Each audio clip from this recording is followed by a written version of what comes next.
ఎవరో చిన్న పాప ఉన్నట్టుంది, తీసుకురండి అంటారా? శ్వేత, శ్వేత, ఒకసారి గోహినుడి తీసుకురా. గోహినుడి తీసుకురా.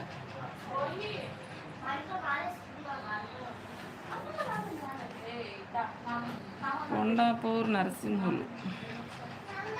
అమ్మా దా దా దా దా. ఏంటో తలక పట్టుకురా. దా దా దా. రా, హాయ్ అంటే చెప్దురా.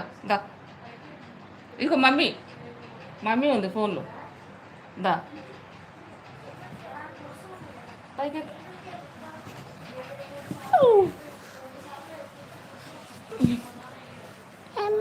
హాయ్ హాయ్ చెప్పు. హాయ్. తలకు చూడండి ఎలా పెట్టిందో. చెప్పు హాయ్. బాగుందా? అదిగో మాట్లాడు. అదిగో హాయ్ అంటే చెప్పు. హాయ్ హాయ్ హాయ్ బుజ్జి. నీ పేరేంటమ్మా? గోహిత అంట. చెప్పు చెప్పు, నీ పేరేంటి చెప్పు. ఏం గోహితానా?